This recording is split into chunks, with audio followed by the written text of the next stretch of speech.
Banger after banger.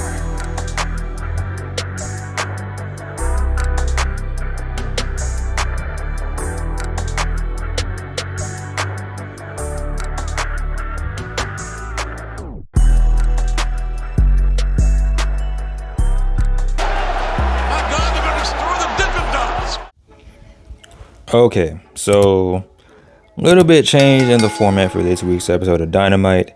I am currently having issues with my lighting. The one of the my lighting things went out, so I gotta get a new one. So this week's Dynamite review is gonna be a little bit different. Instead of seeing my beautiful chocolate face, you'll be hearing my smooth chocolate voice, my smooth velvety chocolate voice. And I'll just throw some pictures up and we'll call it the weekly Dynamite review. I go by the name of Big Hero Chris, back at you with another one. Of course, as always, if you are new to the channel, please do me a favor and subscribe. It's Big Hero Mania, you know, it's WrestleMania week. Leave me a thumbs up, ring the notification bell, let you know when I post more content.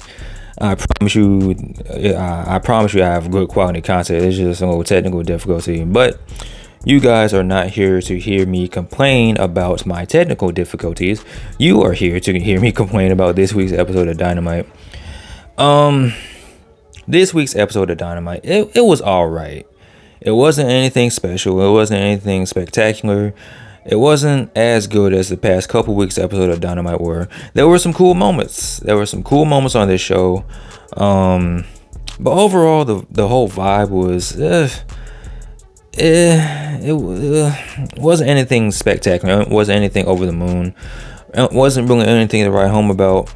A whole bunch of segments on here I didn't really care about.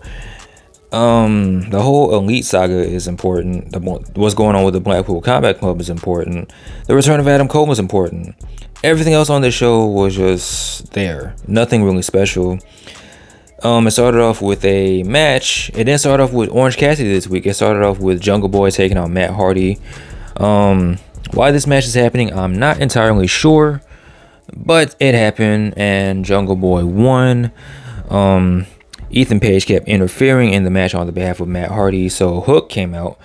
Jungle Boy and Hook used to be tag team partners. I guess they're still tag team partners. Jungle Hook, I guess that's still a thing. But yeah, man, Jungle Boy ended up getting the win. After the match, MJF came out. Him and Jungle Boy had a pretty good promo segment. They had a pretty good back and forth. Jungle Boy came out looking pretty good on this. Of course, MJF is going to MJF. Talk trash about the town as always. Talk trash, called everyone poor, said he's better than everyone, blah, blah, blah. Typical MJF crap. And it was pretty much going over their brief AEW history. MJF really did a good job of putting over Jungle Boy, saying that when they wrestled, the first time they wrestled in AEW at Daly's place, after their match, MJF felt like Jungle Boy was his wrestling equal. He felt like him and Jungle Boy could pretty much take over the company, take over the wrestling business. And he gave Jungle Boy some advice, pretty much saying that, listen, if you want to get to the top of this business, you got to be a dick. You have to let your friends go, let your dinosaur friend go, let your little midget friend go. And then Jungle Boy didn't do all those things. He held on to his friends, and he didn't really do anything. Whereas MJF became the AEW champion. He only wrestles like once every 6 months.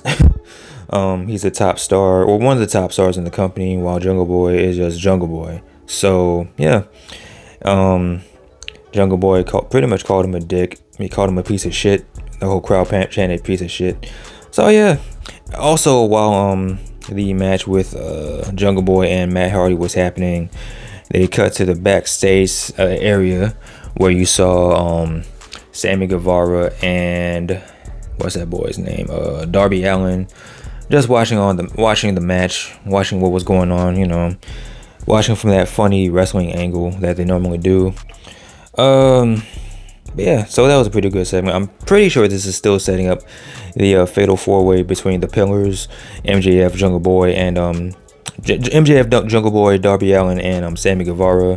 So hopefully that happens either at a pay-per-view or at an episode of Dynamite. I don't know, but yeah, man, pretty good stuff from them two.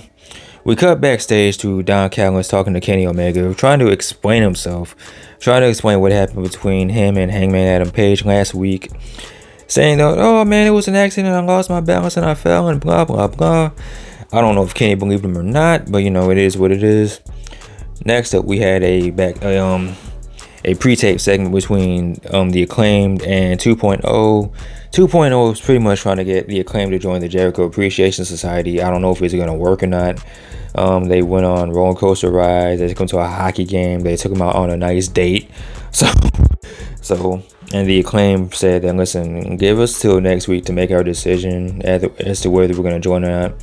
And we know where this is gonna go. The Acclaimed is not gonna join the Jericho Appreciation Society. They're gonna decline, and it's gonna lead to a 9-month feud between the Acclaimed and the Jericho Appreciation Society. It is what it is. Alright, so next up we had a 6-man tag. What was supposed to be a 6-man tag between Dalton Castle and the boys and the Blackpool Combat Club.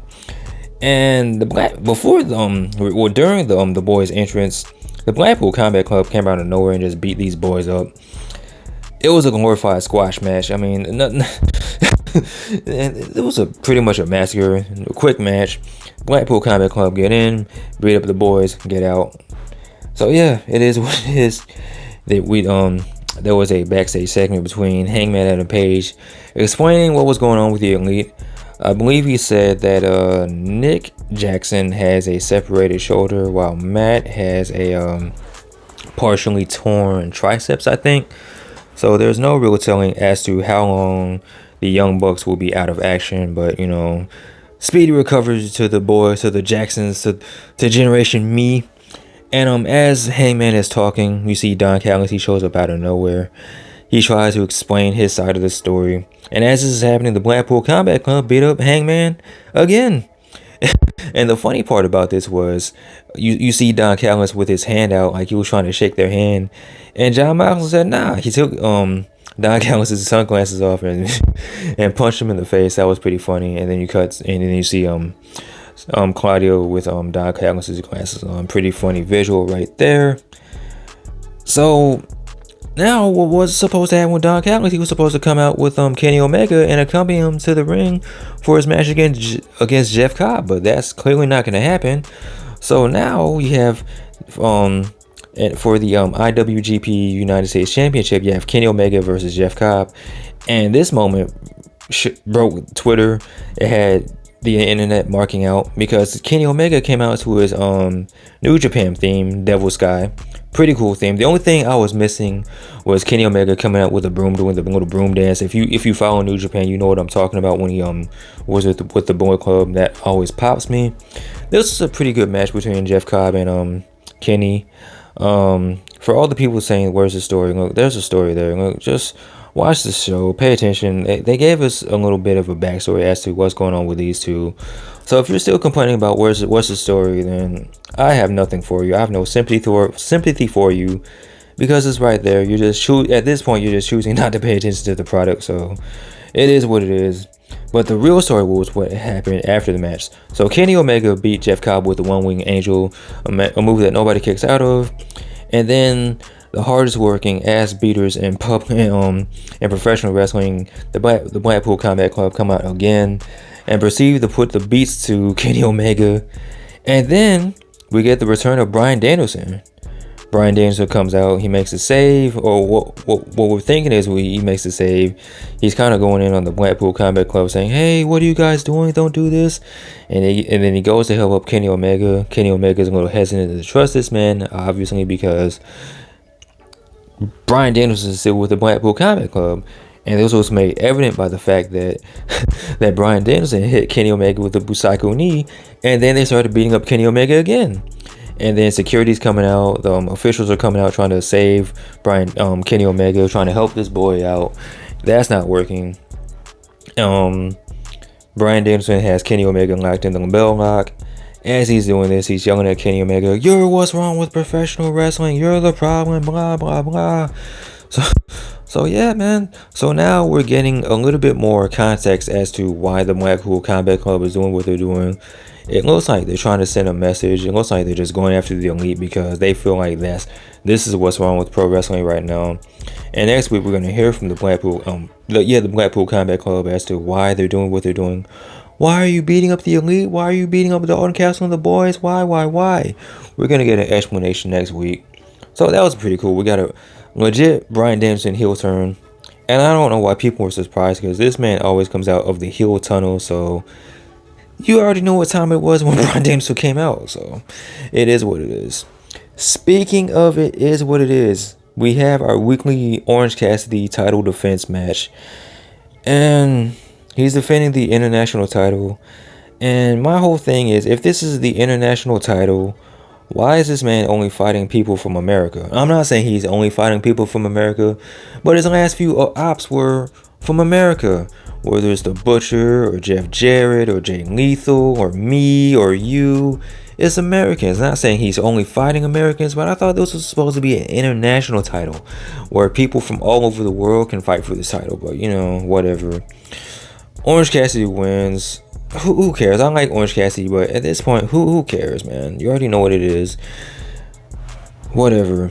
Speaking of whatever, we have the women's segment, the weekly Outcast women's segment, and I went in on this last week, and I hope this doesn't become a weekly thing, because I really do not feel like ranting on the same thing week after week over and over, even though we're getting the same thing over and over again.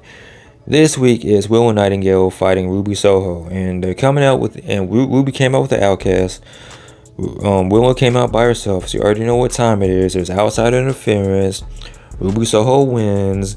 The Outcast beat up Willow Nightingale. Only this time, instead of spray painting the L, they look like they're gonna attack this girl with a chair. My sweet Willow Nightingale, and it looks like they're gonna try to break her leg, but guess who makes the save? Riho, and this time it's Sky Blue. So it's the same thing week after week after week. Only this time Jamie Hayter comes out and makes the save and kind of evens up the odds for everybody. And then next week it was announced that it's gonna be a AEW Women's Championship match between Riho and Jamie Hayter. Why? I don't know. I think they announced this match on Dark Elevation. I'm pretty sure they gave some type of explanation for that, but ultimately, why is any of this happening? Like I said last week, can we get something else? Can we move this on a little bit further? Can we get a little bit further along with this story? Because I don't care, and a lot of people don't care either, man. It's the same thing week after week after week. Can we just move this on a little bit, man? Can we just do something, man? Make me care like I care about Adam Cole. Adam Cole in the main event taking on Daniel Garcia. This is Adam Cole's first match back in 9 months. He wrestled Daniel Garcia. Pretty solid match. Daniel Garcia got new music. I'm used to his old music. His new music, it goes hard too, but I'm used to his old theme. I guess I'll grow into it or whatever. I guess I'll get used to it. But Daniel Garcia has new theme. Adam Cole has new gear. Good for him. They had a pretty good solid match. Adam Cole won with a Panama Sunrise, and then he hit him at Daniel Garcia with a boom. Adam Cole Bebe wins. The crowd goes home happy. We're excited to see Adam Cole back.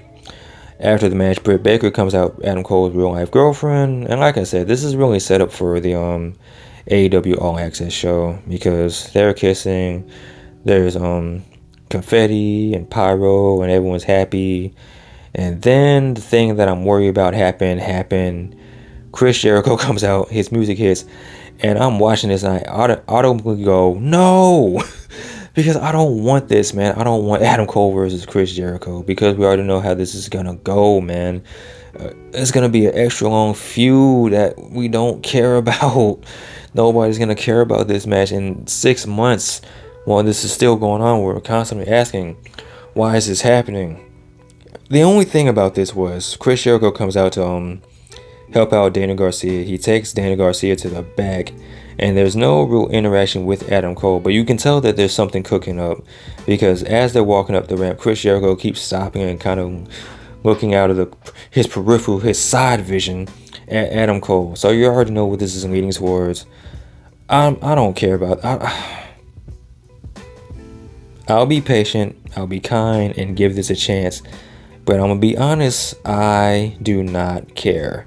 Hopefully they give me a reason to care, but we already know how this goes with Chris Jericho and his long ass feuds. So hopefully the promos will be good and something good will come out of this. I'm not really too optimistic, but then again, I could be wrong, and I have no problem with being proven wrong. It is what it is. So, as for this week's episode of Dynamite, I am going to give this sucker an honorary mid because, like I said throughout this video, man, the show wasn't bad, but it wasn't anything spectacular, but it wasn't anything that made me go, man, fuck this show and fuck this company. It wasn't that bad. It was just a show. It was what it was. It had its cool points, but for the most part, it felt like it was just really set up for the All Access show. Hopefully next week's show will be better, but then again, you never know. But with that being said, hopefully I get a new ring light, and we're going to go back to you guys seeing my beautiful, handsome face in the near and dear future. But with that being said, of course, you guys already know what time it is. Let me know what you guys think about this in the comment section below. Like, comment, and subscribe. You guys take care. Be easy. I'm out. Peace.